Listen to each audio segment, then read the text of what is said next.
अस्सलाम वालेकुम। अच्छा डियर्स, आज हम जो एजे के पब्लिक सर्विस कमीशन का पेपर है सब्जेक्ट स्पेशलिस्ट बायोलॉजी का, इसको सॉल्व करेंगे। ये पेपर हुआ है 10/4/2018 को। सब्जेक्ट स्पेशलिस्ट बायोलॉजी की अगर बात करें तो इस पेपर में 70 MCQs जो है वो बायोलॉजी से रिलेटेड होते हैं, यानी कुछ ज़ूलॉजी से होते हैं और कुछ बॉटनी से। बाकी जो 30 MCQs हैं इसमें वो पेडागॉजी पोर्शन से होते हैं, जो एजुकेशन से B.Ed से रिलेटेड होते हैं। तो हम सारे जो है MCQ जो है उनको इंशाल्लाह सॉल्व करेंगे। इस वीडियो में दो पार्ट्स में डिवाइड करेंगे, वन बाय वन हम क्वेश्चंस को सॉल्व करते हैं। क्वेश्चन नंबर 1 है, इन DNA adenine normally pairs with. ये कह रहा है कि DNA के अंदर अगर हम देखें जो बेस है नाइट्रोजनस वो एडेनिन, ये किसके साथ पेयर करती है? गुआनिन के साथ, थायमिन के साथ, यूरासिल के साथ, साइटोसिन के साथ। तो DNA के अंदर एडेनिन हमेशा जो है वो बॉन्ड बनाती है, ये पेयर बनाती है किसके साथ? थायमिन के साथ। और गुआनिन किसके साथ बनाती है? साइटोसिन के साथ। क्वेश्चन नंबर 2 है, which of the following is not a model organism in genetic analysis. कि जेनेटिक एनालिसिस में कौन सा मॉडल ऑर्गेनिज्म नहीं है? यानी बहुत सारे ऑर्गेनिज्म जो है वो जेनेटिक एनालिसिस में, जेनेटिक्स की स्टडी में उनको मॉडल ऑर्गेनिज्म के तौर पे यूज़ किया गया मुख्तलिफ पर्पस, स्टडी पर्पस के लिए। ये पूछ रहे हैं इनमें से कौन सा मॉडल ऑर्गेनिज्म नहीं है? Zebra fish, Arabidopsis thaliana, mouse dear,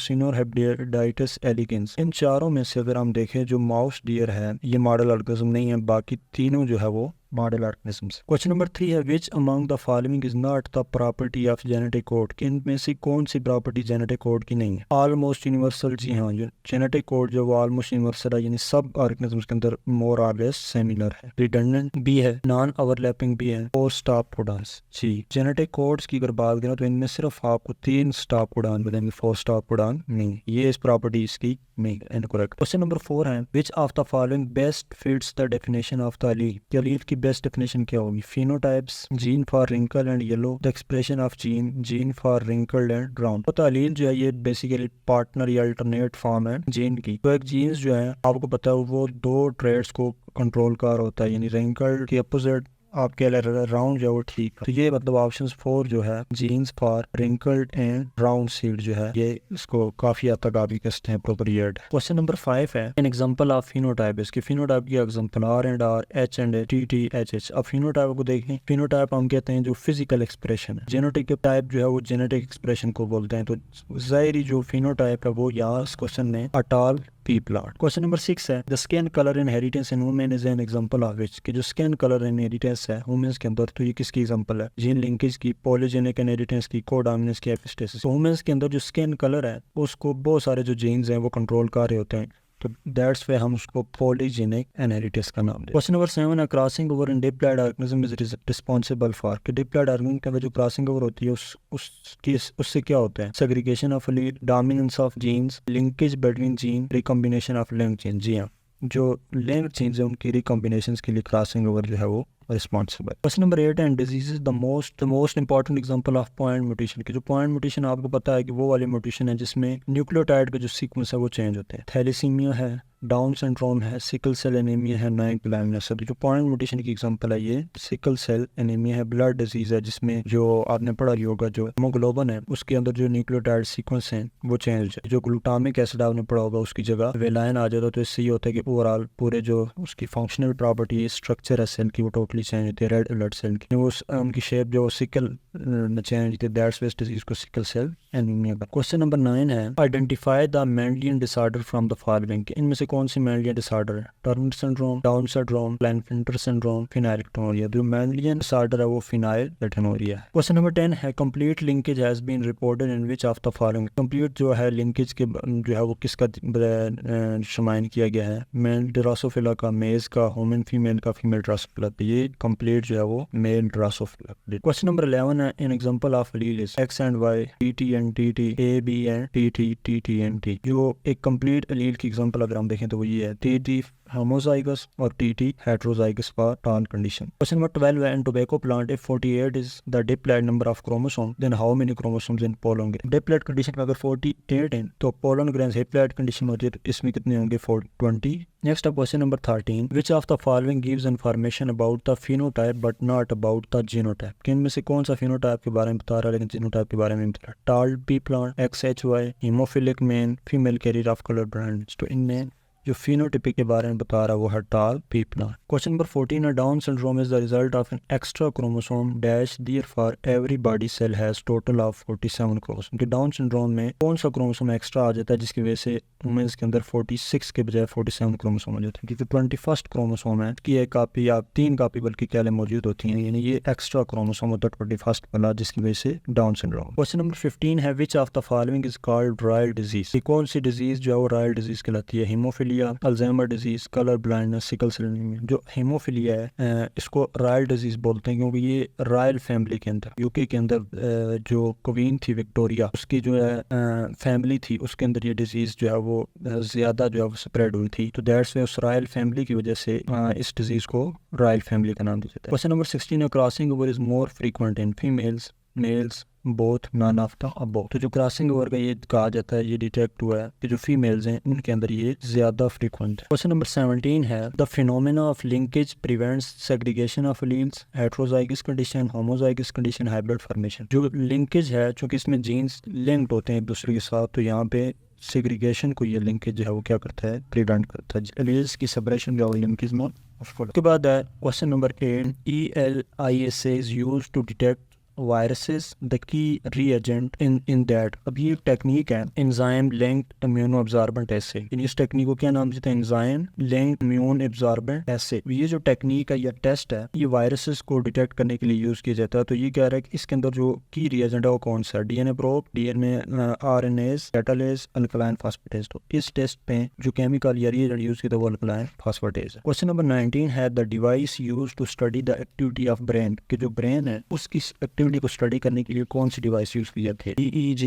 ECG, auto catalyser, dialyser. तो इसके लिए जो ये टेक्निक है डिवाइस है EEG यूज की जाती है, यानी इलेक्ट्रो एंसेफालोग्राम। ये जो इलेक्ट्रो एंसेफालोग्राम है इसको यूज किया जाता है ब्रेन से रिलेटेड जो भी फंक्शन है उसको स्टडी करने के लिए, यानी उसमें एपिलिप्सी है, स्लीप डिसऑर्डर्स हैं, ब्रेन की डिसऑर्डर्स हैं, इन सब को चेक करने के लिए ये डिवाइस यूज की जाती है electroencephalogram. Next question number 20 the largest gene in humans. के ह्यूमन्स के अंदर जो लार्जेस्ट जीन है वो कौन सा है? इंसुलिन है, टाइटन है, डिस्ट्रोफिन है, फॉस्फोफ्रुक्टोकाइनेज। तो ह्यूमन्स के अंदर सबसे लार्जेस्ट जो जीन है उसको ये जो है वो डिस्ट्रोफिन है। डिस्ट्रोफिन जो जीन है इसके अंदर अगर हम बात करें तो ये कहा जाता है कि तकरीबन 2.3 मिलियन बेस पेयर्स होते हैं और 97 एक्सॉन्स इसके अंदर मौजूद होते हैं, और इस जीन को रिप्रेजेंट DMD के जरिए किया जाता है। और फंक्शन इसका ये है कि जो मसल फाइबर्स हैं उनको ये स्टेबिलिटी और प्रोटेक्शन प्रोवाइड करता है। अगर इस जीन्स के अंदर कोई म्यूटेशन आ जाए तो फिर मसल डिस्ट्रॉफी हो जाती है। सबसे बड़ा जो जीन है वो डिस्ट्रॉफिन है। क्वेश्चन नंबर 21 है जीन शोइंग कोडोमिनेंस एज। कि जिस जीन को डोमिनेंस शो करेगा उसकी प्रॉपर्टी क्या होगी? Allele tightly linked on the same chromosome, one allele dominant to other, both alleles independently expressed in heterozygous. को डोमिनेंस की कंडीशन में जो दोनों अलील्स हैं वो इंडिपेंडेंटली क्या होते हैं? एक्सप्रेस्ड होते हैं हेटेरोजाइगस कंडीशन में। क्वेश्चन नंबर 22 है the human genome project was initiated by NIH and DDBI, NIH and EBI, DOE and DDBG, NIH and DOE। कि जो ह्यूमन जीनोम प्रोजेक्ट है ये किसने स्टार्ट किया था? तो ये दो इंस्टीट्यूट्स ने मिलके, एक था नेशनल इंस्टीट्यूट ऑफ हेल्थ और दूसरा था department of energy. Department of energy और नेशनल इंस्टीट्यूट ऑफ हेल्थ ये यूनाइटेड स्टेट के दो आप कह सकते हैं इंस्टीट्यूट थे। इन दोनों ने मिल के फर्स्ट टाइम जो ह्यूमन जीनोम प्रोजेक्ट है उसको इनिशिएट किया था। क्वेश्चन नंबर 23 है human genome project also focus on. कि जो ह्यूमन प्रोजेक्ट है इसका फोकस और किस पे था? VNTRS पे। VNTRS बेसिकली कहते हैं variable number tandem repeats, variable number tandem repeats. Junk DNA वो वाला DNA जिसका पहले ये कहा जाता है कि इसका कोई फंक्शन नहीं है। उसके अलावा SNPs ये बोलते हैं single nucleotide polymorphism, single nucleotide polymorphism, mini satellite. ये ह्यूमन जीनोम प्रोजेक्ट का और किस पे फोकस है इनमें से? तो अगर देखा जाए तो ह्यूमन जीनोम प्रोजेक्ट का तकरीबन जो वेरिएबल नंबर टैंडम रिपीट्स थे इन पे भी था, सिंगल न्यूक्लियोटाइड पॉलीमॉर्फिज्म इन पे भी था, मिनी स्टेलॉइड्स पे भी था, जंक DNA पे। लेकिन ज्यादा मोर अप्रोप्रिएट अगर हम ये क्योंकि पहले ये कहा जाता था कि जंक DNA का कोई फंक्शन नहीं है, ये नॉन फंक्शनल है, इसका कोई रोल नहीं है। तो ह्यूमन जीनोम प्रोजेक्ट में जंक DNA के ऊपर भी स्पेशल फोकस किया गया, इसके जीनोम को भी मेजर किया गया, ये देखा गया। तो मतलब हम कह सकते हैं जंक DNA। क्वेश्चन नंबर 24 है which coined the term linkage. के लिंकेज की टर्म किसने दी? मॉर्गन ने, मेंडल ने, कॉरेंस ने, डी वेराइज। जो मॉर्गन था उसने कॉइन की थी term linkage. Question number 25 how many linkage groups are observed in case of maize if all genes are map के मेज के साथ मैप कीजिए तो हमें कितने लिंकेज मिलते हैं। अब जो नंबर ऑफ क्रोमोसोम्स की अगर बात करें अप्लाइड कंडीशन में, तो जो मेज है इसके अंदर नंबर ऑफ क्रोमोसोम्स 20 होते हैं। तो टोटल जो है मेज के अंदर जो लिंकेज ग्रुप्स हैं वो 10, तो जो 20 क्रोमोसोम्स है वो लिंकेज की फॉर्म में कितने लिंकेज बनते हैं 10। क्वेश्चन नंबर 26 है both coupling and repulsion phenomena are related with, कि जो कपलिंग और रिपल्शन फिनोमेना ये किससे रिलेट करता है। इन कपलिंग जो है सिस अरेंजमेंट कह सकते हैं, रिपल्शन जो है ये ट्रांस अरेंजमेंट कह सकते हैं जीन्स। कपलिंग की कंडीशन में जो है आप ये कह सकते हैं कि कैसे मौजूद है वहाँ पे जीन्स, और रिपल्शन कंडीशन में ट्रांसफॉर्म है। तो ये कह रहा है कि किससे रिलेटेड है, म्यूटेशन से, क्रॉसिंग ओवर से, लिंकेज से, या ऑल ऑफ द अबव। तो ये वाली कंडीशन दोनों हमें मिलती है लिंकेज की फॉर्म में, जीन्स कैसे जो है लिंक्ड हुए हैं और कैसे उनकी अरेंजमेंट। क्वेश्चन नंबर 27 है crossing over during which stage of meiosis, की क्रॉसिंग ओवर कौन से स्टेज में होती है, डिप्लोटीन में, डायकाइनेसिस में, पेकाइटिन में,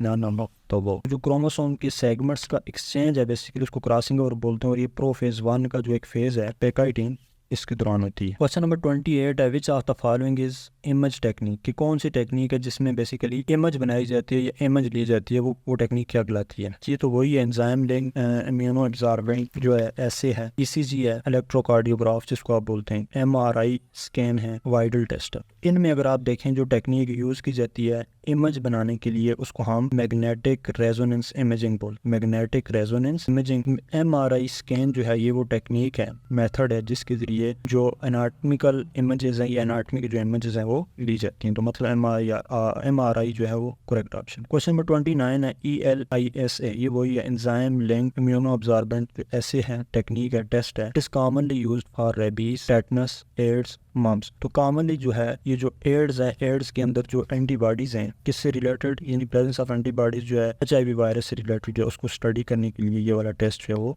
यूज किया गया। तो मतलब हम कह सकते हैं AIDS correct option. Next question number 30, according to human genome project human genome consist of approximately how many genes, कि जो ह्यूमन जीनोम प्रोजेक्ट के अंदर के मुताबिक ये कह रहा है कि अगर ह्यूमन जीनोम की बात करें तो कितने जीन्स होते हैं, 20,000, 10,000, 30,000, 50,000। तो जो ह्यूमन जीनोम प्रोजेक्ट है उसके मुताबिक जो ह्यूमन जीनोम है उनके अंदर जो अप्रोक्सीमेटली नंबर ऑफ जो जीन्स हैं वो 20,000 होते हैं। क्वेश्चन नंबर 31 है Patau syndrome occur due to, ये जो पेटिव सिंड्रोम है ये किसकी वजह से होती है, trisomy of 21st chromosome, trisomy of 13 chromosome, trisomy of 20th chromosome, trisomy of 15 chromosome. जो 21st क्रोमोसोम की वजह से हो रही है उसको हम डाउन सिंड्रोम बोलते हैं। तो जो पेटिव सिंड्रोम है ये basically trisomy of 31st chromosome की वजह से। क्वेश्चन नंबर 32 है if a man has an enlarged breast, pair hair and body and 6 complement as XXY then he, कि अगर आप एक ह्यूमंस जो है उसके अंदर फीमेल्स वाले जो करेक्टर्स अगर डेवलप हो जाए और नंबर ऑफ क्रोमोसोम आपके हैं जो 6 क्रोमोसोम सॉरी वो XXY हो जाए,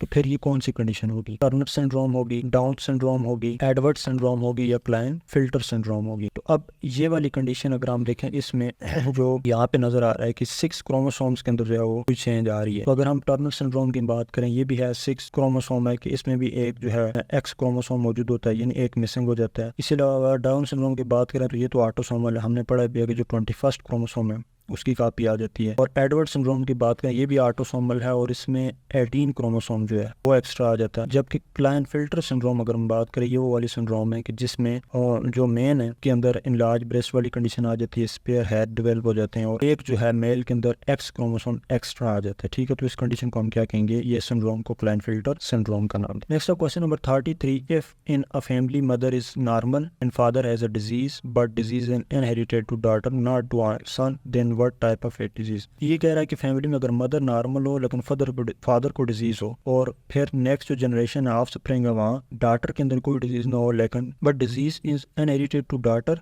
नॉट टू सन। हाँ, और पेरेंट्स से डिजीज डॉटर में जाए लेकिन सन में जाए तो उस कंडीशन ये कौन सी कंडीशन होगी, autosomal dominant 6 linked recessive, 6 linked dominant autosomal recessive. तो इस कंडीशन को हम क्या कहेंगे, इस डिजीज को ये 6 लिंक्ड डोमिनेंट है जो पेरेंट्स में मदर में नहीं थी, पेरेंट्स में सिर्फ फादर के अंदर थी और उससे ट्रांसफर हुई है डॉटर के अंदर। क्वेश्चन नंबर 34 है in man which one of the following is the correct phenotype and genotype of aneuploidy 6 chromosome. कि मैन के अंदर करेक्ट फिनोटाइप और जीनोटाइप एनियोप्लाइडी कंडीशन में क्या हो, 22 पेयर्स प्लस XXY मेल ऐसा नहीं होता, 22 पेयर्स प्लस XX फीमेल्स। जी हाँ, बाकी अगर आप देखें इनसे हट के यही करेक्ट ऑप्शन है कि 22 पेयर्स जो है वो ऑटोसोम क्रोमोसोम होते हैं और जो 6 है उसमें या तो XX फीमेल होगा या XY मेल होगा। क्वेश्चन नंबर 35 है cancer cells are unlimited growth of cell division growth without external signal, avoidance of cell death, all of the above. तो ये सारी प्रॉपर्टी आप भी कह लें कैंसर सेल की होती है तो हम कह सकते हैं all of the. Question number 36 है, a gene is a sequence which code specific protein, this unique sequence of protein will code for production of unique sequence of. ये कह रहा है कि एक जो जीन है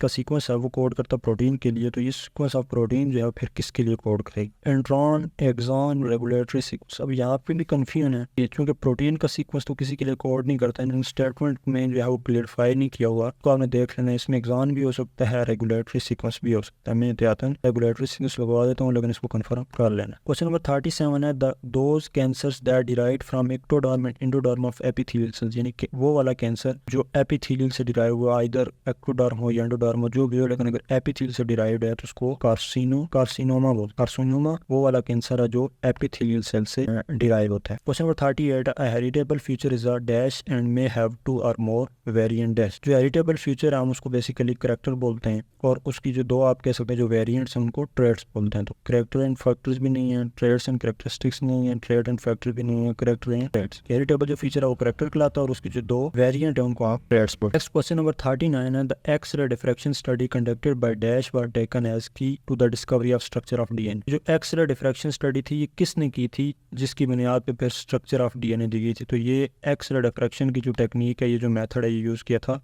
फ्रैंकलिन। क्वेश्चन नंबर 40 है, स्टोन 4 H4 जो consist of 102 amino acids and it has positive charge, neutral charge, negative charge, none of दो। जो हिस्टोन प्रोटीन्स हैं उनके ऊपर जो चार्ज है बेसिकली वो क्या होता है, पॉजिटिव, और यही वजह है कि जिसकी वजह से डीएनए का जो फास्फेट है वहाँ पे नेगेटिव होता है, तो ये टाइटली बाउंड होते हैं, बाउंड होके न्यूक्लियोसोम बनाता है। न्यूक्लियस इसके हिस्टोन के ऊपर कौन सा चार्ज था, पॉजिटिव। क्वेश्चन नंबर 41 है, cellular respiration takes place in mitochondria, cytoplasm, vacuole, nucleus. तो जो सेलुलर रिस्पायरेशन है का प्रोसेस पावर हाउस जो है सेल का, जिसको आप माइटोकॉन्ड्रिया बोलते हैं, वो वहाँ पे। Next question number 42, in human normal body temperature, इसके ह्यूमंस के अंदर नॉर्मल बॉडी टेम्परेचर कितना होगा, 94.6 फ़ारेनहाइट, 94.8 फ़ारेनहाइट, 98.6 फ़ारेनहाइट, 98.0 फ़ारेनहाइट। तो जो अगर उसमें सेल्सियस डिग्री से स्केल में अगर हम देखें तो वहाँ पे 37 सेंटीग्रेड टेम्परेचर होता है बॉडी का नॉर्मल। फ़ारेनहाइट की बात करें तो ये 98.6 फ़ारेनहाइट हो। क्वेश्चन नंबर 43 है, the two plants carbon is available in the form of, कि कार्बन जो प्लांट्स को जो है वो कार्बन किस कंडीशन में मिलती है, एलिमेंटल कार्बन की फॉर्म में, बायोकार्बोनेट्स की फॉर्म में, कार्बोनेट्स की फॉर्म में, या कार्बन डाइऑक्साइड। प्लांट्स को कार्बन